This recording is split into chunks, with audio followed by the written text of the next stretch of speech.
स्वागत है आप सभी का एक बार फिर से मनी केम क्लासेस में। और ये सीरीज जो है काफ़ी दिनों के बाद में जो हाइड्रोकार्बन सीरीज रुकी हुई थी उसका अगला वीडियो आज आ रहा है। तो हम लोग लेक्चर 3 तक पढ़ चुके थे, एल्केन्स के बारे में सारी बातें हो चुकी थी। अब इस चैप्टर में हमें और क्या क्या पढ़ना बचा है, तो देखो इस चैप्टर को थोड़ा सा टुकड़ों में पढ़ा दिया मैंने। क्यों? क्योंकि जो आपकी नीट सीरीज बन रही थी उसमें एरोमेटिसिटी थोड़ा सा इंपॉर्टेंट टॉपिक था, तो उसमें एरोमेटिसिटी पूरी रखी हुई है, पूरे की पूरी एरोमेटिसिटी विद क्वेश्चंस मैंने करवाए हैं। तो अब इस चैप्टर को कंप्लीट करने में हमें क्या करना होगा, हमें केवल 2 चीजें पढ़नी बची है, दैट इज एल्कीन्स और एल्कीन्स के बाद में एल्काइंस। ठीक है, और उसके बाद में जो एरोमेटिसिटी आएगी वो हम लोगों का क्या हो चुका है, कवर हो चुका है, और 3 लेक्चर पहले बन चुके थे। चलिए शुरू करते हैं। आज का टॉपिक क्या है, एल्कीन। अगर आपने जीओसी मेरी पढ़ी है तो आपको अंदाजा हो गया होगा कि जो हमारे एल्केन थे वो क्या होते थे, CnH2n+2 ये होते थे जनरल फार्मूला। और जो एल्कीन्स होती हैं डबल बॉन्ड वाली अनसैचुरेटेड होती हैं, क्या होती हैं भाई, अनसैचुरेटेड होती हैं। और अनसैचुरेटेड का जो क्या होता है जनरल फार्मूला होता है वो CnH2n+2 होता है, CnH2n होता है केवल, +2 किसका होता था, एल्केन का होता था।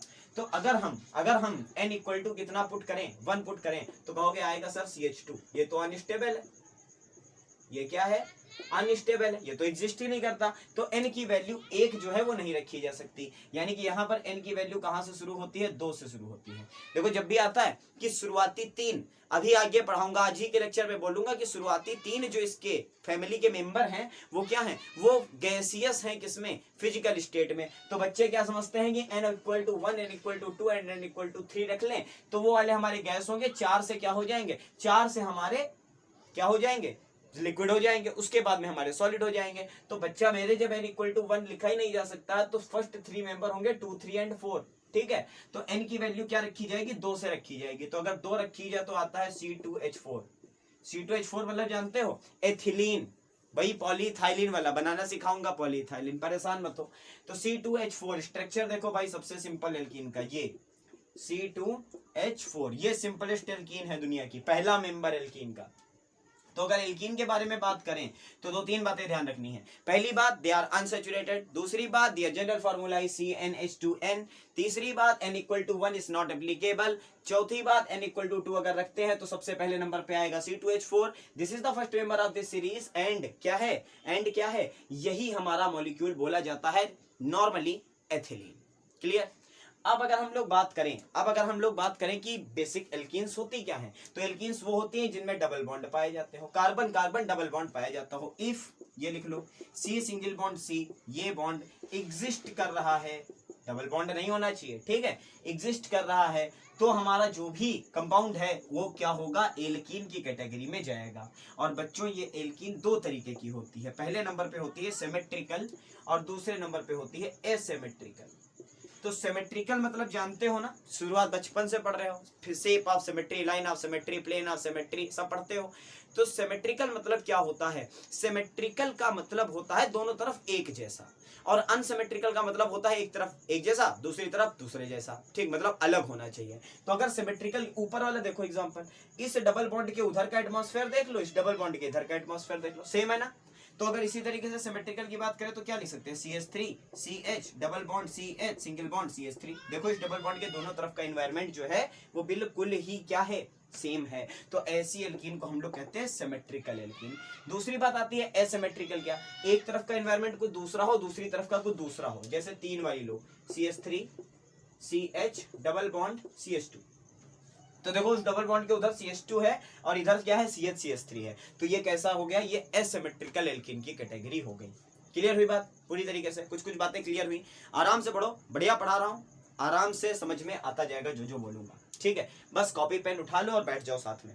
अब अगर अगली बात बताएं कि IUPAC नेम की, तो IUPAC के बारे में आपको पूरी जानकारी मैं IUPAC में दे चुका हूं। दे आर इन्स, क्या है, इन्स है, डबल बॉन्ड का सफिक्स इन होता है। तो अगर इसकी बात करें तो 2 कार्बन थे, तो 2 कार्बन का मतलब क्या था, अगर सब 2 कार्बन होते केवल सिंगल बॉन्ड हो, केवल क्या होता, सिंगल बॉन्ड होता, तो बोलते एथेन, ठीक। 2 हैं, डबल बॉन्ड है तो बोलेंगे एथीन, और अगर 2 हैं और ट्रिपल बॉन्ड आ गया तो बोलेंगे इथाइन, YNE, आइन लगेगा सफिक्स। तो इनका सफिक्स क्या है भैया, इनका सफिक्स है इन, जानकारी है। इसका IUPAC नाम हो सके तो कमेंट करो क्या होगा, ठीक है, और इसका भी IUPAC अगर हो सके तो कमेंट करो। देखे भाई कितने लोगों को पता है कि इनके IUPAC नाम क्या होंगे, जिनको नहीं पता है उनको एक सलाह दे दूं, कि क्या है, सॉरी क्या है, जो मेरा डिस्क्रिप्शन बॉक्स है उसमें लिंक पड़ा है IUPAC का, जाकर के देख लो। एक में रूल है और एक में क्या है, क्वेश्चंस। चलो भाई आगे बढ़ते हैं।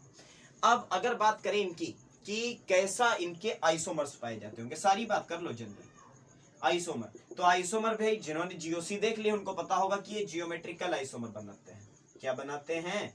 जियोमेट्रिकल आइसोमर बनाते हैं। रीजन क्या था? Because double bond can't be rotated, double bond को रोटेट नहीं किया जा सकता। डबल बॉन्ड का मतलब क्या? एक सिग्मा एक पाई, एक सिग्मा एक पाई।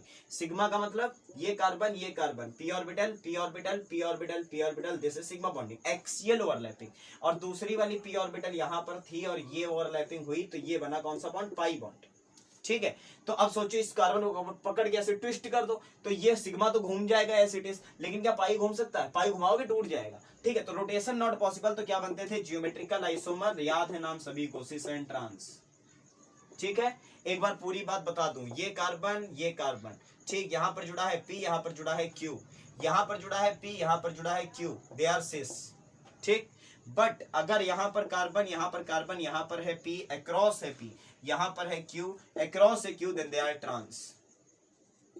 And trans isomer is more stable than cis isomer. सारी बातें याद आई, घूमी दिमाग में? चलो भाई नोट करो इतना। ठीक है, काफी कुछ बता दिया इतनी ही देर में, जल्दी जल्दी नोट करिए और बढ़ते हैं हम लोग किस पर आगे, क्योंकि आज काफी कुछ पढ़ेंगे। प्रिपरेशन मेथड भी पढ़ेंगे, फिजिकल प्रॉपर्टीज भी पढ़ेंगे, अगले में केमिकल प्रॉपर्टीज को कवर करेंगे। ठीक है, तो एक तरफ का साफ कर लेता हूं और पहले फिजिकल प्रॉपर्टीज बता देता हूं, जनरल प्रॉपर्टीज या फिजिकल प्रॉपर्टीज जो भी बोलो। तो अभी मैंने बताया था कि इसके जो शुरुआती 3 मेंबर होते हैं, शुरुआती 3 का मतलब n = 2, n = 3 और n = 4। अगर n = कितना रखे, 2 रखे या 3 रखे या 4 रखे। ठीक है, तो जो भी हमारे निकल के आएंगे एल्कीन, दे आर गैसेस। ठीक, उनकी फिजिकल स्टेट गैसियस होगी। दूसरी बात, ये पहली बात हुई, ये लो यहीं पर काम हो गया। Next 14 member are liquid.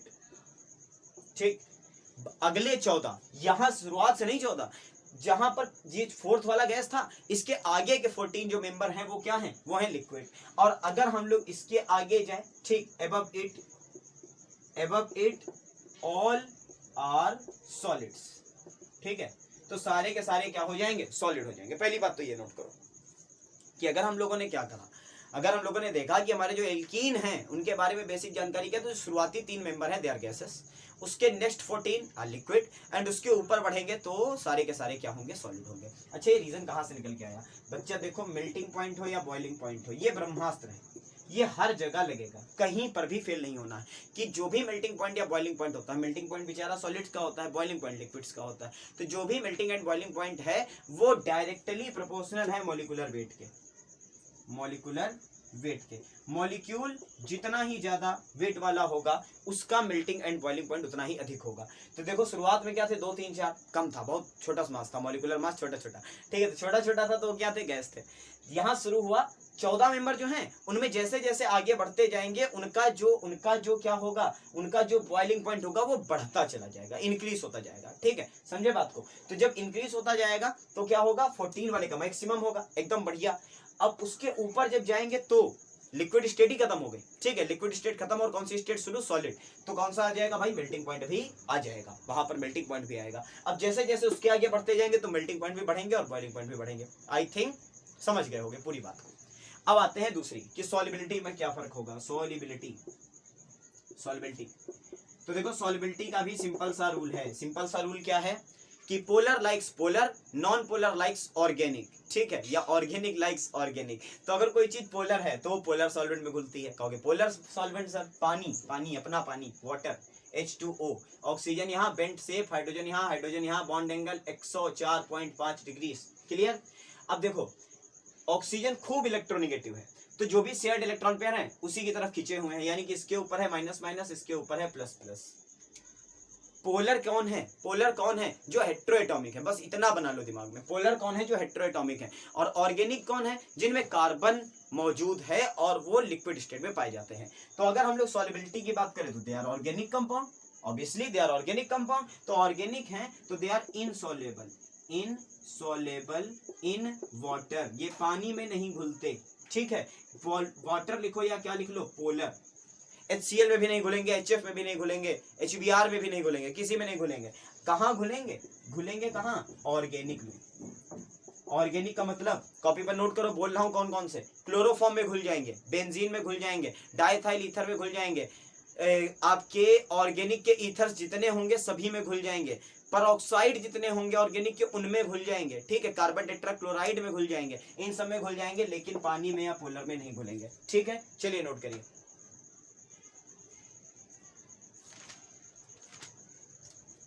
ले लिया स्क्रीनशॉट। स्क्रीनशॉट लेने वाली आदत बहुत गलत है, लिखते नहीं होगे बाद में, गारंटी है। जो भी बच्चा स्क्रीनशॉट ले रहा है उसने लिखा नहीं होगा दोबारा खोल करके कभी, ठीक। मैंने नहीं लिखा यार आज तक, स्क्रीनशॉट इतने सारे रखे मेरे फोन में। चलो अब हेडिंग डालो सब लोग, मेथड ऑफ प्रिपरेशन कैसे बनाओगे।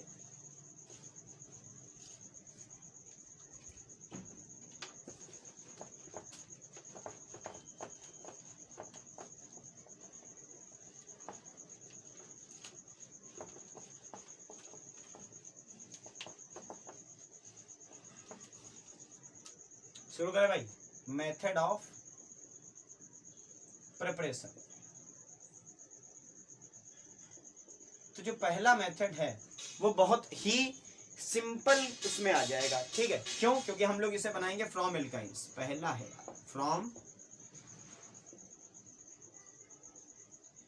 एल्काइंस से बनाएंगे, मतलब हम लोग क्या बनाएंगे, ट्रिपल बॉन्ड से बनाएंगे डबल बॉन्ड। देखो कितना प्यारा मेथड, हम लोग ट्रिपल बॉन्ड से बनाएंगे डबल बॉन्ड, ट्रिपल से डबल, दिमाग में आ गया, ट्रिपल से डबल जोड़ना है हाइड्रोजन, तो कौन सा प्रोसेस, रिडक्शन, ठीक, कौन सा प्रोसेस, रिडक्शन। तो ब्रैकेट में हेडिंग डाल भी लो, रिडक्शन ऑफ एल्काइंस, ठीक है।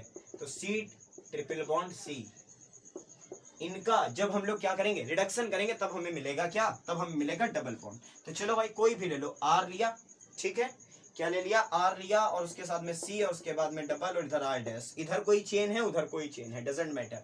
और क्या कर लिया भाई, H2 से रिएक्शन करा दी, किससे रिएक्शन करा दी, हाइड्रोजन के साथ रिएक्शन करा दी। लेकिन हाइड्रोजन के साथ रिएक्शन है तो कोई ना कोई माइल्ड सा तो दे ही दो, रिड्यूसिंग एजेंट, क्या दे दें, NaNH3 दे दें, NaNH3 दे दें। तो क्या होगा, ये हाइड्रोजन देखो, ये हाइड्रोजन यहाँ, दूसरा हाइड्रोजन यहाँ, सिंगल बॉन्ड बनेंगे, एक पाई बॉन्ड टूट जाएगा, डबल बॉन्ड बचेगा, यानी कि बचा RCH, इधर भी बचा R-CH, ये जुड़ा।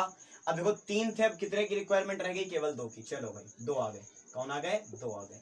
तो जो भी हमारे पास में उधर R रहा doesn't matter, but triple bond will be reduced in double bond with reaction of H2 and in presence of NaNH3, ठीक है। तो पहली वाली रिएक्शन तो नोट कर लो, फ्रॉम एल्काइंस। इस तरीके से आप क्या कर सकते हो, एल्कीन्स को बना सकते हो, ठीक है, क्लियर हुआ। अब देखो दूसरी रिएक्शन कौन सी है, ये पिछली बार भी पढ़ाई थी, एल्किल हैलाइड से, एल्किल हैलाइड से। तो एल्किल हैलाइड्स क्या होते हैं, RX, एल्किल ग्रुप के साथ में कोई भी हैलोजन लगा हो, हैलोजन में F आएगा, Cl आएगा, Br आएगा, I आएगा, ठीक है, FCl Bri, fluorine, chlorine, bromine, iodine. Statin नहीं होता because it is radio active, clear. चलो भाई, तो अगर हमारे पास में RX है, ठीक है, और हमें डबल बॉन्ड क्रिएट करना है, डबल बॉन्ड क्रिएट करना है, तो क्या कंडीशन बनेगी, कंडीशन देखो, एक ऐसे एग्जांपल ले लेता हूं, C सिंगल बॉन्ड C, यहाँ पर मान ले H है, यहाँ पर मान ले H है, यहाँ पर भी हाइड्रोजन है, यहाँ पर भी हाइड्रोजन है, ठीक है, यहाँ पर भी हमारा क्या है, X है, और यहाँ पर क्या है, हाइड्रोजन है, ऐसा कुछ है, CH3 CH2 and 1 halogen, FCl Bri, कुछ भी हो सकता है। अब हमें यहाँ से देखो, अगर डबल बॉन्ड यहाँ पर लाना है तो देखो साफ दिख रहा है, ये दोनों एलिमिनेट होने चाहिए। क्या एलिमिनेट होने चाहिए, ये दोनों अगर हम एलिमिनेट कर दें, रिएक्शन के पाथ को पकड़ा करो, अगर हमने ये दोनों एलिमिनेट कर दिए तो 100% CH2 और डबल बॉन्ड CH2 मिल जाएगा। अब बताओ ये कैसे एलिमिनेट हो, HX, मान लो X है Cl, मान लो X है Cl, HCl को एलिमिनेट करना है, किसे एलिमिनेट करना है, HCl को। पॉइंट नोट करो, चाहे HF हो, चाहे HCl हो, चाहे HBr हो, चाहे HI हो, दे ऑल आर एसिड।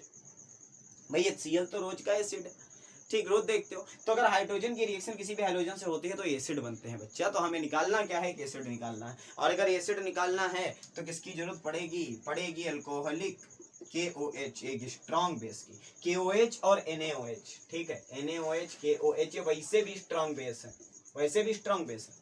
अब एल्कोहलिक इसलिए लिया एल्कोहलिक इसलिए लिया क्योंकि हमें दो चीजों को निकालना था, हाइड्रोजन भी एसिटिक वाला निकालना है, एसिटिक वाला हाइड्रोजन भी निकालना है, और क्या निकालना है, हेलोजन भी निकालना है, और यहाँ पर क्या सॉल्ट रिएक्शन भी हो रही है। ठीक, एसिड बेस रिएक्शन मतलब सॉल्ट तो बनाओगे 100%। तो देखो यहाँ पे OH माइनस एसिटिक हाइड्रोजन, ये आया, कहा निकलो भाई बाहर, निकलो भाई बाहर मतलब निकलो पानी, H2O। अब क्या बचा, K बचा और X बचा, तो KX निकाल दो, KCl, KBr, KI जो भी निकले, और जब ये दोनों निकल गए तो बचा क्या, C double bond C, H hydrogen hydrogen, ये बेसिकली है CH2 डबल बॉन्ड CH2, ये लो यहाँ से बन सकता था। ठीक है, एल्किल हैलाइड की रिएक्शन अगर हम एल्कोहलिक KOH की प्रेजेंस में करा दें, एल्कोहलिक KOH से करा दें तो क्या मिलेंगे हमें, हमें मिलेंगे, क्या मिलेंगे, एल्कीन्स मिलेंगे, नोट करो। ठीक है, दो रिएक्शन हो गई, दो तरीके से बना लिया, एक और पढ़ेंगे कम से कम, और एक तो और अच्छी है।